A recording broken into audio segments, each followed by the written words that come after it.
संपावर तोडगा काढण्यासाठी स्थापन करण्यात आलेली त्रिसदस्यीय समिती आज हायकोर्टात अहवाल सादर करणार आहे। त्यामुळे आज तरी बेस्ट संपावर तोडगा निघतो का याकडे मुंबईकरांचं लक्ष लागलंय।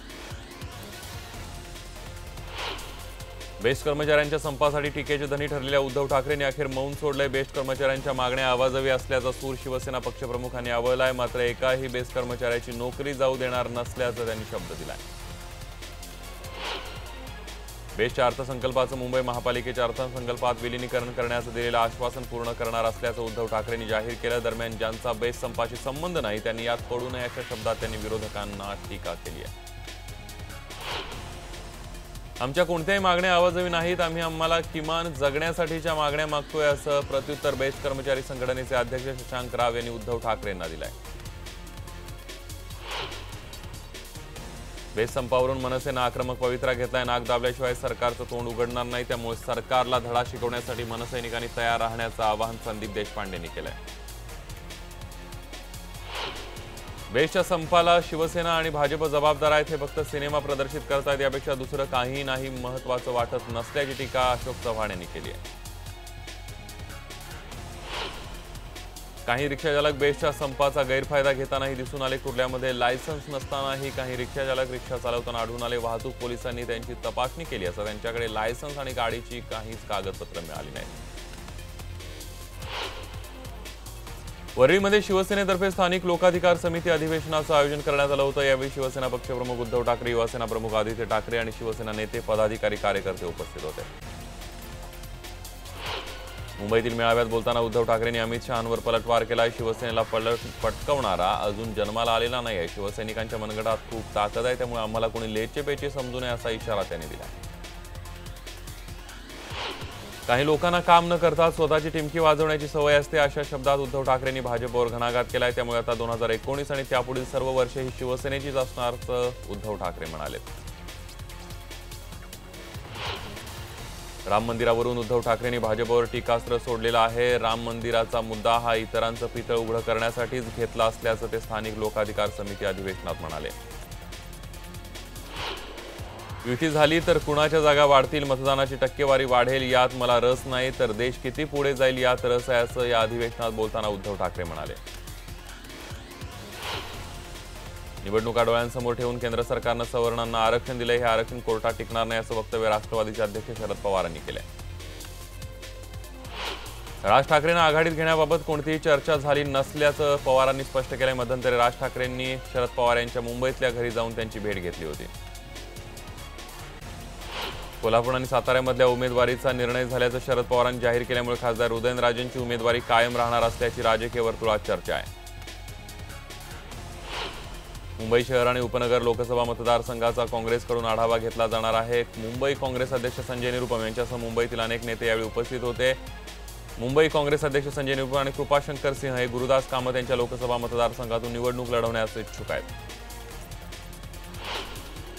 मंदिर वही बनाएंगेच्या नावे जनतेची फसवणूक करून सत्तेत येण्याची स्वप्न भाजपकडून पाहिली जात असल्याची टीका राष्ट्रवादी नेते छगन भुजबळ यांनी केली। राष्ट्रवादीची निर्धार परिवर्तन यात्रा उल्हासनगरात पोहोचली, त्यावेळेला ते बोलत होते।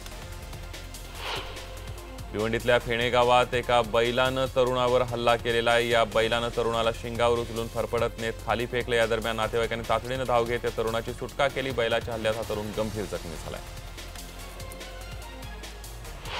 घणसोळी गावातील 35 वर्षीय क्रिकेटपटू संदीप चंद्रकांत म्हात्रे यांचा रविवारी टेनिस क्रिकेट स्पर्धेमध्ये छातीत दुखू लागल्यानंतर काही वेळातच मृत्यू झालाय। क्रिकेट सामन्यात गोलंदाजी केल्यानंतर छातीत दुखायला लागल्यानं म्हात्रे घरी निघाले होते, मात्र वाटेतच त्यांचा मृत्यू झाला।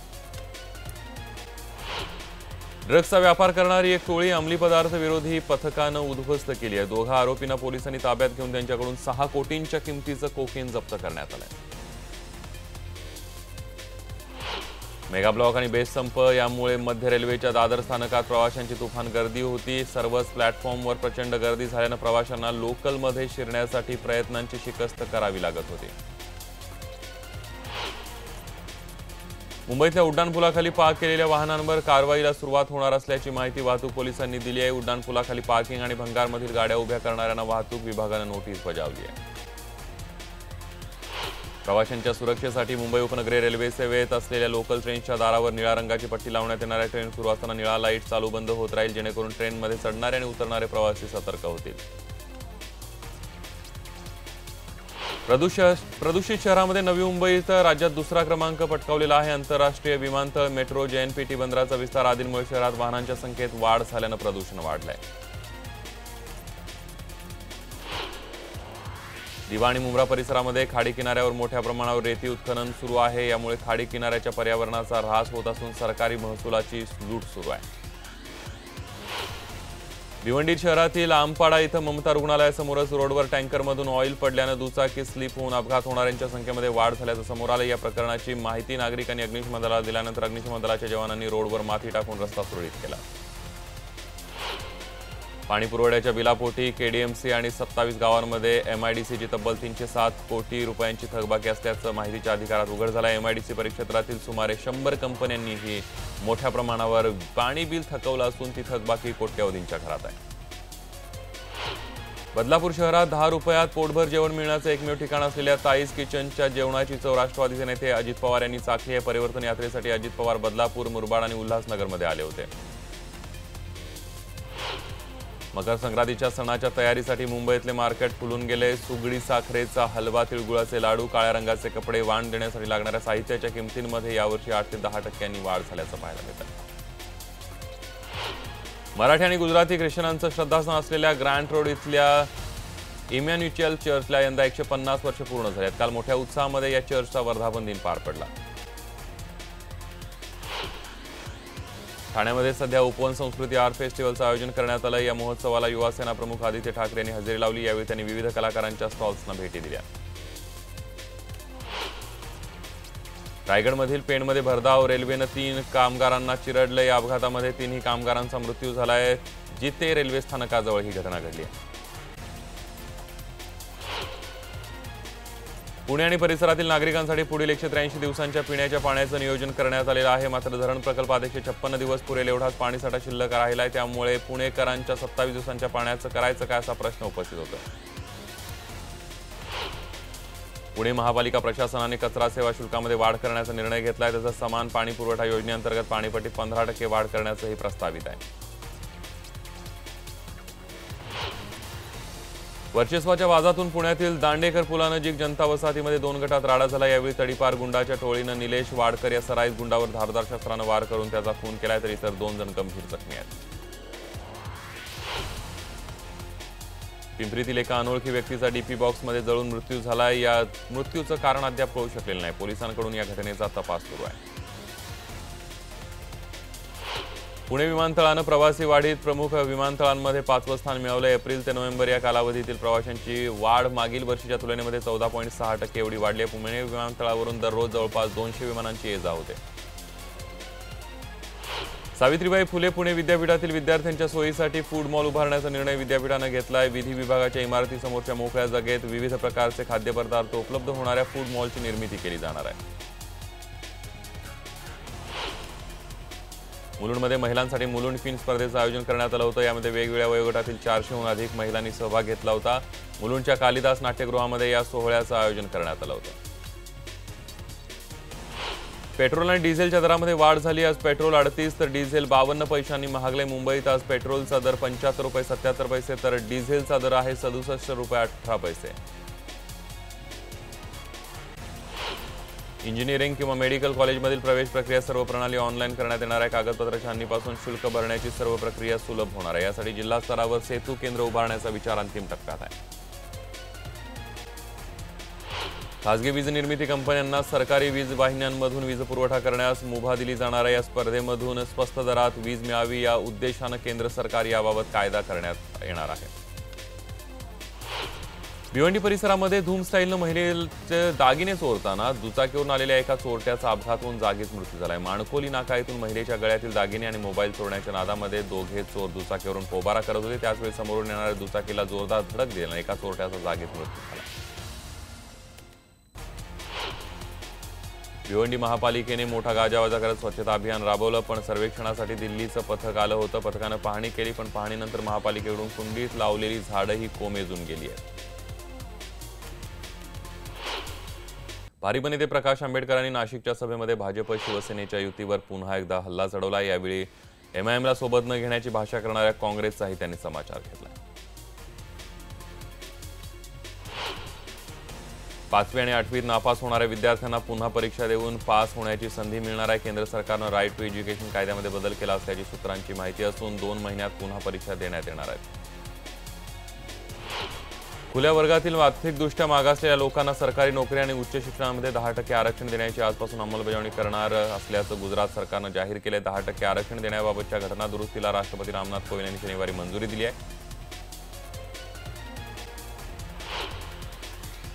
दुबई दौऱ्यावर असलेले काँग्रेस अध्यक्ष राहुल गांधी यांनी न्यूज 18 लोकमतला एक्सक्लुझिव्ह मुलाखत दिली आहे। राफेल विमानाचं कंत्राट HAL ला का दिलं नाही, CBI प्रमुखांची 2दा बदली का केली, यासारखे अनेक प्रश्न राहुल गांधी यांनी उपस्थित केलेत।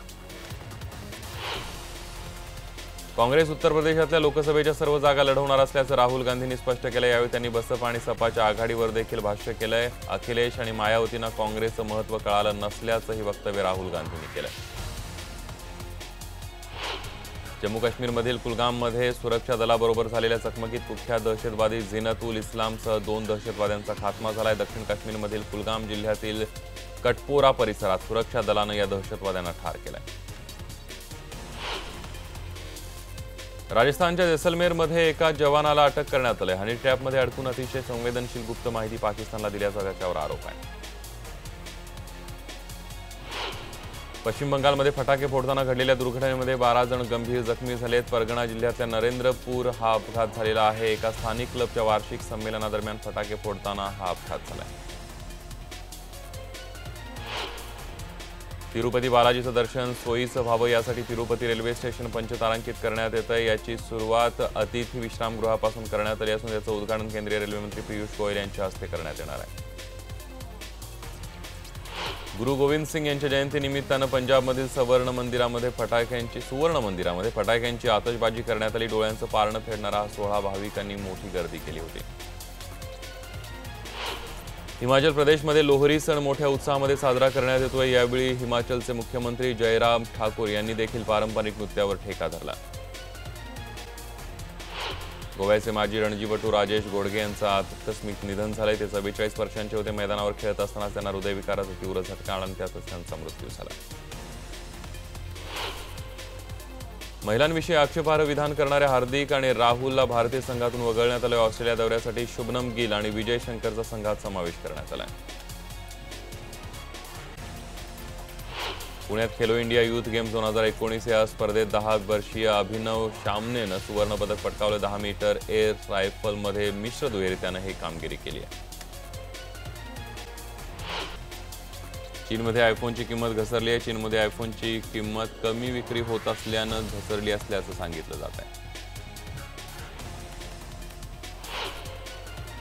अभिनेत्री करीना कपूर आणि सैफ अली खान यांचा छोटा नवाब तैमूर गेल्या काही दिवसांपासून परदेशात हॉलिडेजवर होता। तैमूर नुकताच त्याची आई करीनासोबत भारतात परतलाय। त्यावेळी तैमूरला पाहण्यासाठी एअरपोर्टवर जमलेल्या गर्दीचा एक व्हिडिओ सध्या व्हायरल झालाय।